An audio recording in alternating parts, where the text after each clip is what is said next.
Hey guys, it's Mike. Just decided to start covering my wing today for my 1/10 scale DC3. It's a twin engine. It's going to run on twin 17cc gas engines turning 13 by 8 props. So I thought I'd share some of the covering and how it's done, and we'll go from there. Maybe we'll get to the other wing today, and maybe I'll bring the fuselage up and show you how big it all is together. But anyways, for right now, I thought I'd show you this, and we'll go from there, okay? So here we go. Let's have some fun.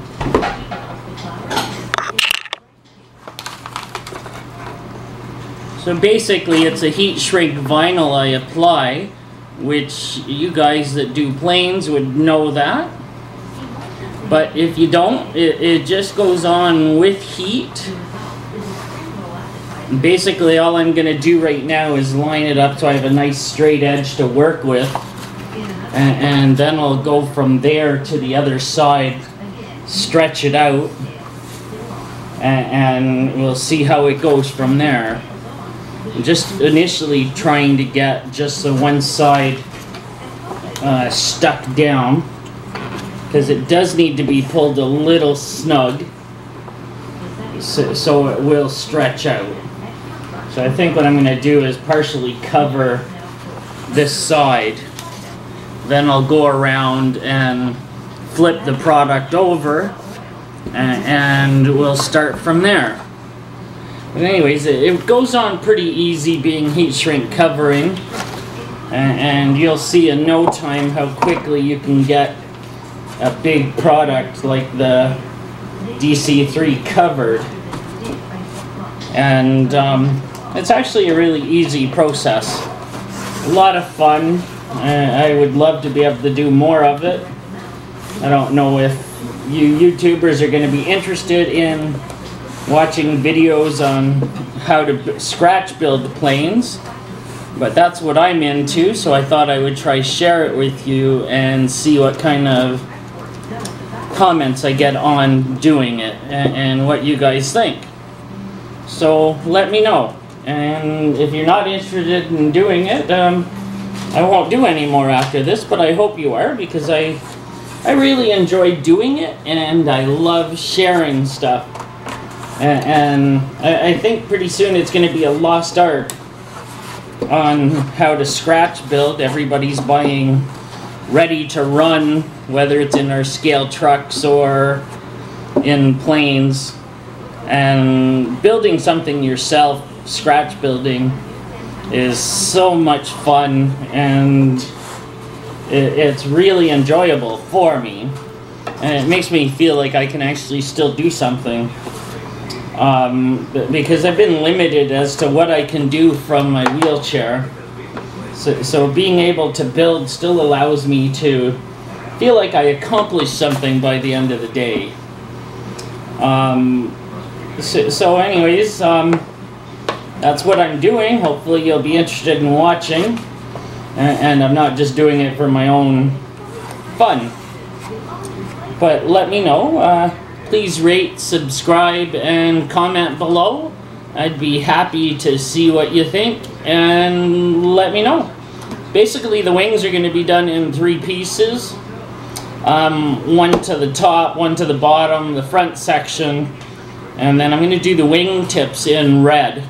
It's going to be done in a Canadian Coast Guard paint scheme. I'll post a picture of it down below as soon as I get done this process. And that's about all I can say for right now, so sit back, watch a bit, and hopefully you subscribe. I'd love to have you here, and let me know. Maybe you'd be interested in seeing some sort of plane built, and if it's something I've always wanted to do, maybe I'll build it along, and you guys can watch it being built as it's created. And that's the fun part of doing stuff. It really doesn't matter to me how it turns out, as long as I have fun doing it, and it's something I feel like I can do. The nice thing about this heat shrink covering, if you don't get it right the first time, you can just peel it up and re-shrink it. It does have quite a bit of tack once it's heated, and it will shrink with the heat gun. I'm just trying to get the edges stuck so when I do put the heat gun on, it actually doesn't remove from where I've placed it.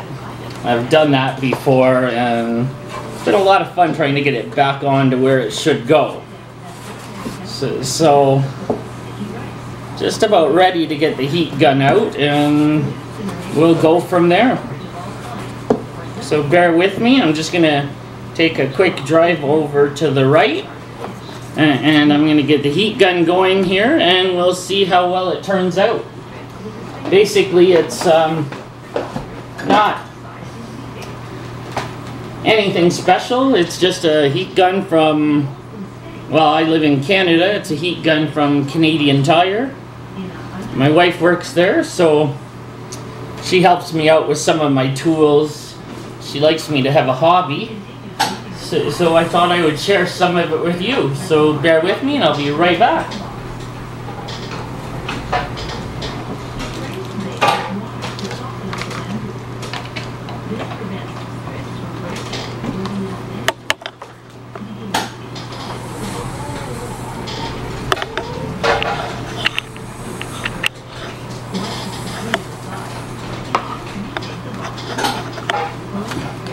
Sorry for the mess here in front of you, but it actually takes a lot of tools, and since I can't get into the basement, I do most of it up here.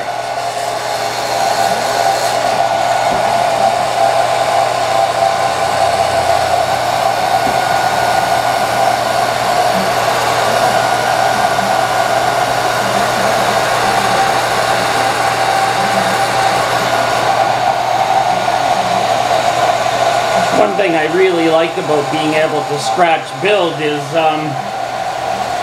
my disability doesn't come into play with this. It doesn't matter what ability I have or don't have with this type of building, because it's all built by hand and you can work at your own speed to do it, which is really nice. It's made with balsa wood, which is a very light pliers material, but this shrink covering really does adhere to it, and it really does increase the strength of the material that you're working with. The trickiest part is getting out all the bubbles and shrinking it so it's good and snug, because you don't want it coming loose in flight. That could cause a couple little problems, I guess you would say. So just forgot to glue down a little bit of a spot there, so kind of worked myself into a little spot.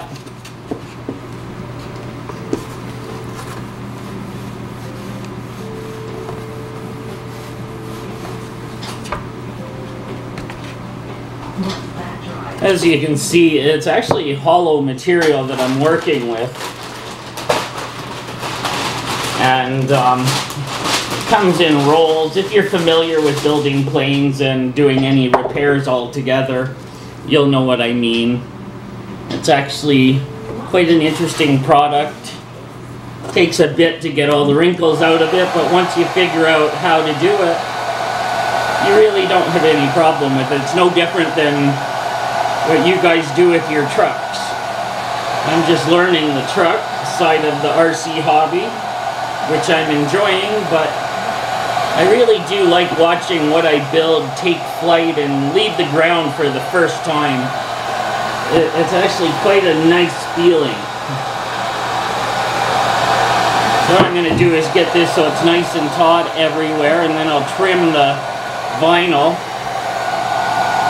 and get it stuck down, trim it, and I can go on to the next part of the build.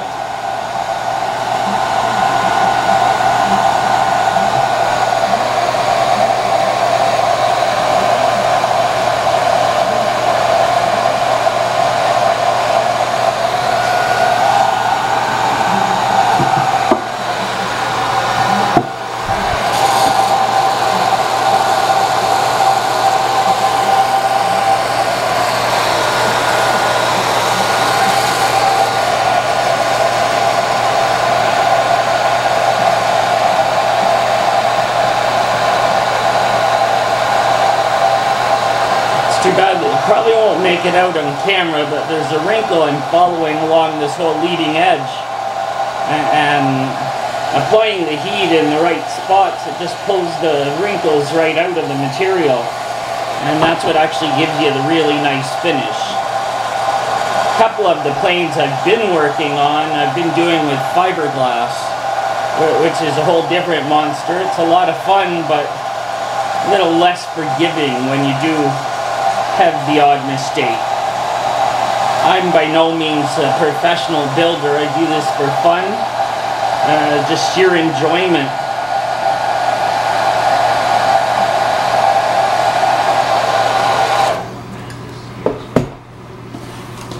And I do it mostly for enjoyment because I really do enjoy building this kind of stuff.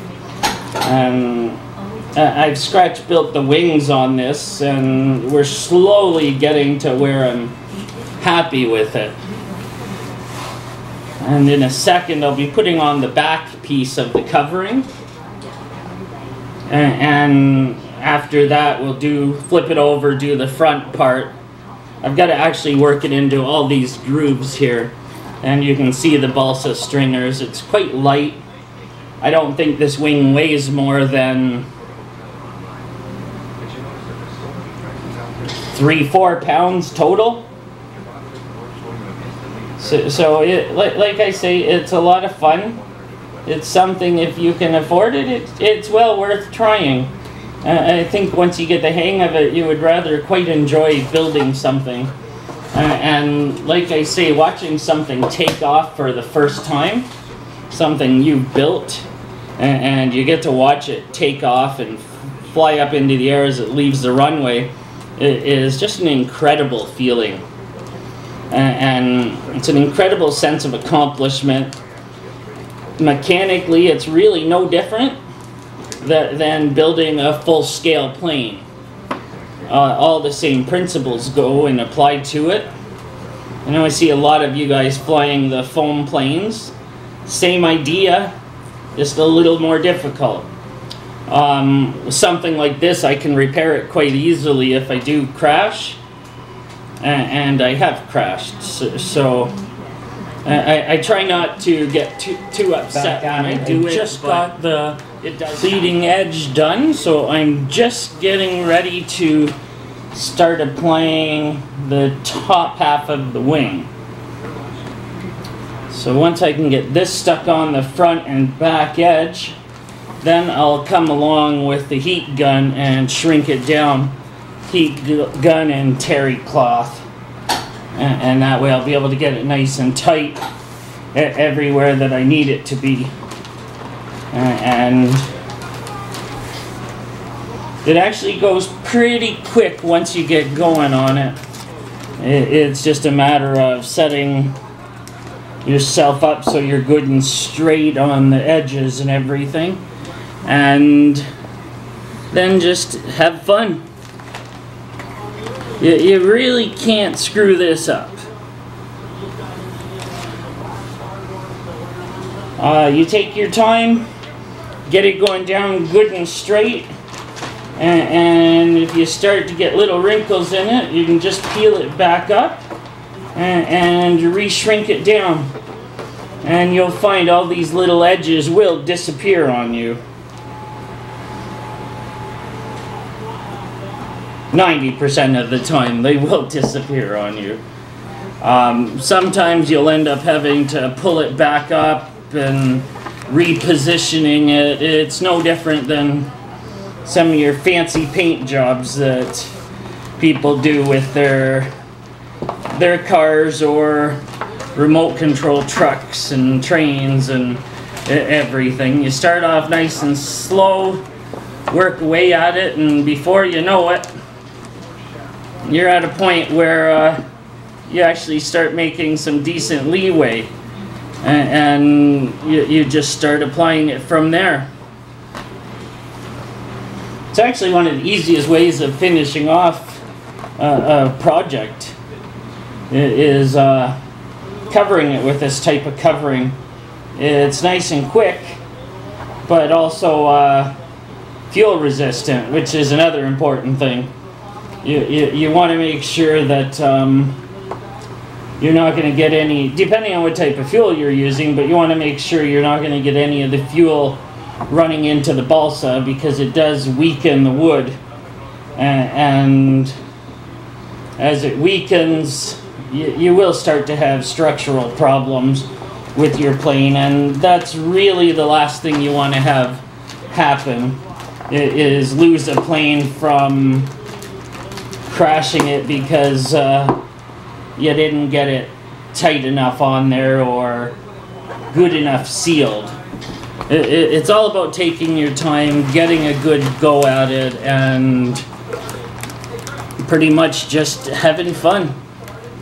Like I said, I can't stress that enough. It's take your time, and for me, I got a lot of time on my hands.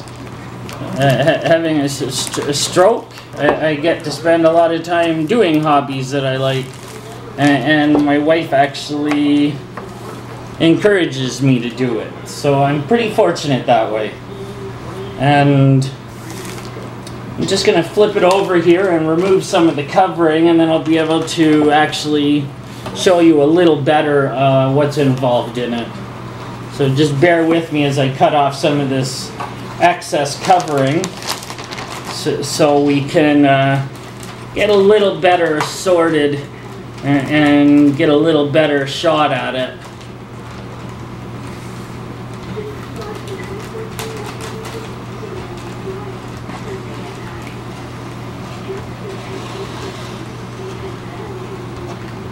One thing I found, your wife's not too happy if you start cutting into the tablecloth. I don't recommend doing it at your kitchen table like I am, but my wheelchair doesn't go downstairs, so I get to work up here. You want to work somewhere where you're going to have plenty of room and you don't have a disorganized mess like I have up here on the table. I keep having to stop and resituate everything. But it actually goes quite well, and it's not that hard to do even on something like this.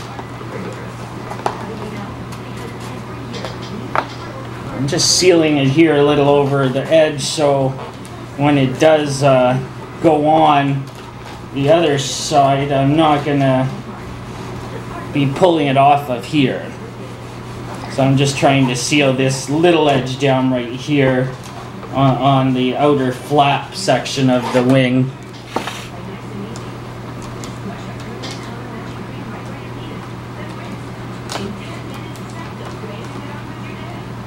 I pretty much can't stress, just to take your time and make sure you get everything cut on there nice and straight. You want to start with a nice straight edge, something you can easily butt up to. You want very little overlap. So once you do it a couple of times, you'll find it goes really quickly, really easily.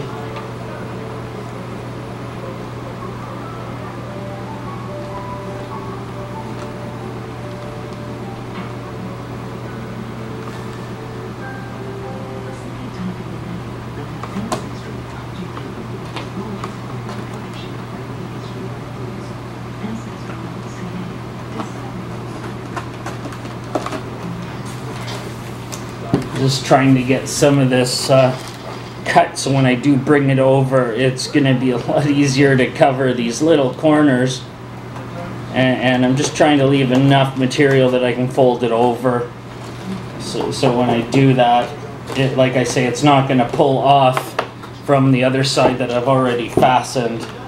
So I just want to stick this down a little here, so when I start taking the heat gun to the back side of it, you'll see what I mean. It's not going to want to tend to pull off,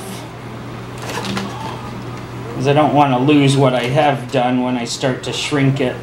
You also want to make sure you're not over shrinking it, because when you start to get into the over shrinking, you're going to start warping your wing, and crooked wing doesn't fly very well. Which you can well assume, just like having your axles on a little crooked for your plane, for your trucks, don't really help much. You'll see some of these wrinkles here, and they'll disappear very quickly once the heat's applied. The idea is just to make sure you have everywhere that it could get loose tight, and go from there. Get it all nice and tight, so when you do start applying the heat gun, you're not gonna lose what you've just spent all the time trying to line up on. I like to get it all stuck around as much as I can, and then I'll just leave myself a little bit that I'm going to cut off after. I like to leave where the wing joins onto the fuselage, or in this case the center section of the wing. I like to leave about an 1/8 inch overlap onto the actual surface. It just gives it a nicer finish when you wrap the covering around it, and also again it helps with the fuel proofing of the wing. So we're ready to go with the heat gun again. I know you're not going to be able to hear me too well, but you'll see these wrinkles will straighten right out, and it'll do it fairly quickly.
Doesn't hurt when you're doing this after. I don't have feeling in my hands, so I don't necessarily feel everything I'm doing. It does get quite hot, so a lot of people will wear like an oven mitt or some sort of heat glove, and they'll go over the covering to push it down and to seal it onto the wood. I'm lucky enough that, well, I don't know if it's lucky, but I'm fortunate enough that I survived my stroke, but I did lose my sensation and my feeling. So I can do stuff like this without necessarily having to wear all the protection, which sometimes isn't the best idea, but when my wife's around, I do a little more protection.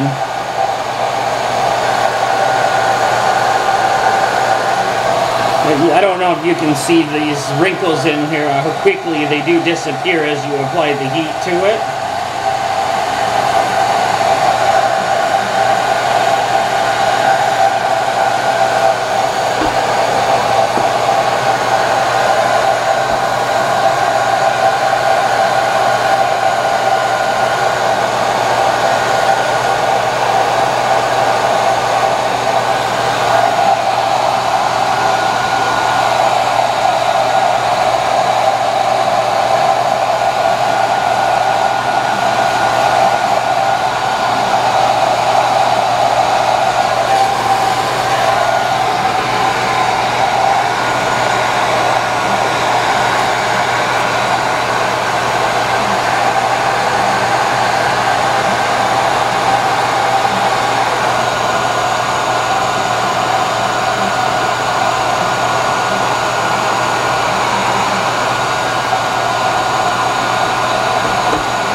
And there you have it, one completed wing top. It's got a little finessing to do here and there, but in general, just got some trimming of the material, and over here and at the other end, and just a little more with the heat gun. We'll take all these little fine wrinkles out here, and it's good to go. finish off the other side, and I will have one completed wing third. I guess it's divided into three. I've got a center part of the wing that has the two motors on it with the retractable landing gear, and then I've got this wing half. So I've got two pieces this big and a center section that's done in fiberglass. So we'll get some work done, and I'll show you again when I get the other side completed. Finished wing. I'll be right back. I'm gonna cut out the holes yet for the servos, but I'm going to wait till I get a little further along. There's two of them here, one there and one in this area. I'll probably cut them out once I get a little further into the program. They're basically just to control the functions of it. So once I get them done, this wing's pretty much done. I have a little touching up in some of the corners to do. Other than that, finished wing. Didn't take any more than about an hour to do, and turned out pretty good. I'm very happy with it. It stayed nice and straight. There's no curves. Covering's nice and tight around all the edges. So yeah, overall I think it turned out really good. Hopefully you enjoyed it. And like I say, please rate, comment, or subscribe down below. And I look forward to hearing from you. We'll talk to you later. Bye.